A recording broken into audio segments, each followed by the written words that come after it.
Chapter 5. The Lion's Message. Nancy and the cousins listened to the angry voices behind the closed door. Ted Henry can take care of himself, the man, apparently Chris, was saying to someone. He must be talking about Jacqueline's brother, Nancy thought, and knocked on the door. Bess was apprehensive. Shall we wait for you outside? She whispered to her friend, not wishing to get caught in the middle of the stranger's argument. To her chagrin, however, Nancy shook her head. I might need your help. But, Bess mumbled as the voices subsided and the door opened, revealing an unexpected surprise. A young woman stood before them with Chris Chavez, who was looking over her shoulder. Jacqueline! Nancy exclaimed. Oh, so you know each other, Chris interposed. We met last evening, Nancy said, adding pointedly. When you didn't come back, Jackie, we were worried. I'm terribly sorry, the model apologized. I was so tired that I left the hotel after I took my message. She paused, turning to Chris. Nancy is a detective, you know. Yes, I do, the photographer said. He kept his eyes evenly fixed on Nancy. I imagine Jackie has told you about her brother.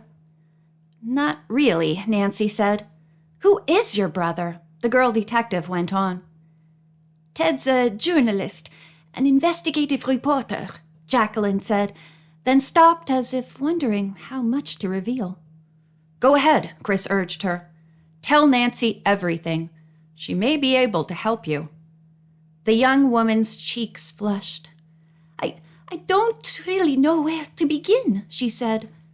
As I told you last night, I believe my brother may have been kidnapped. But you're not sure, Nancy said. I'm almost sure. It is not the first time he has been threatened.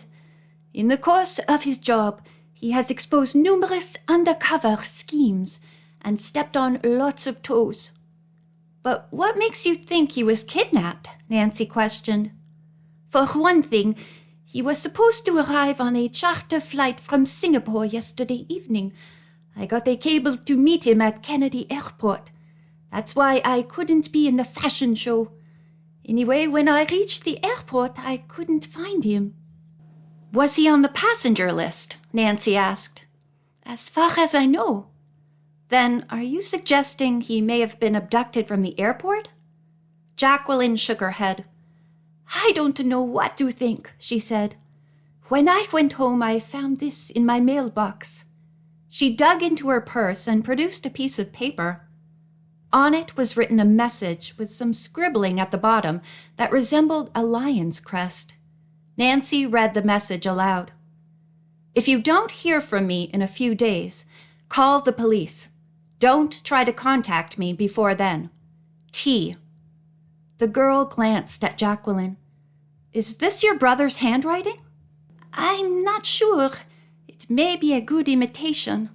That's why I'm so afraid he might have been kidnapped. Suppose he did write the note, Nancy said. I assume the T stands for Ted. But what's this funny symbol next to it? It looks like the head of a lion. I don't know, Jackie said. You see, Chris spoke up. Ted's been working on an important expose about a fake operation at an auction house. I don't think we should talk about that, Jacqueline interrupted. I'm sure Ted wouldn't appreciate it. Why not? If Nancy is to help you, she has to know what's going on. The young man paused a moment, then continued. It seems that some auction house here in Manhattan has sold spurious reproductions of antique jewelry to a number of people, including dealers. But surely they would know the real stuff from the fake, Nancy commented. That's what makes the case so interesting, Chris remarked. Obviously, there must be a very talented artisan involved in the scheme. Or an agile assistant who substitutes the fake items for the real ones after the customer's bids are in, Nancy concluded. Very astute, Chris complimented her. Maybe you ought to work with Ted. Except that he prefers to work alone, Jacqueline added. As it is, Nancy smiled pleasantly. I already have my own mystery to solve. The curiosity in the faces of her listeners encouraged the young detective to explain. You see, Mr. Reese, the designer, has asked me to help him find a thief. Really? Jacqueline asked, throwing a quick glance at Chris. In fact, Nancy continued, several gowns, which you were to have modeled last night, Jackie, disappeared from the hotel. How terrible, Chris exclaimed. Do you have any leads yet? Nothing definite, Nancy said vaguely. She decided not to mention the stranger she had discovered in the dressing room. Forgive me for saying this, Chris went on, but I think you ought to leave that sort of an investigation up to someone with experience. Like Ted Henry? Nancy replied, her mouth becoming a thin line. Nancy has had a lot of experience as a detective, Bess defended her friend. Oh, I'm sure she has, Chris answered. It's just that you never know how tough things might get, and I wouldn't want anything to happen to her, or you for that matter. Well, nothing has so far, George spoke up. Even so, Jacqueline commented, Chris is right. And to think we were going to offer to look for your brother. Undercover, of course, Nancy said quickly. We were? George raised her eyes with uncertainty. Jacqueline looked at Chris with an urgent, almost pleading expression and fidgeted with the handle of her bag. What do you think? The model asked him. It's up to you, he sighed. We wouldn't do anything to mess up Ted's investigation, Bess put in. I imagine he's trying to gather as much evidence as he can against the auction house, Nancy said. I'm sure he doesn't want police interference, so we'd have to keep a low profile. It's a good idea, isn't it, Chris? Jacqueline pressed.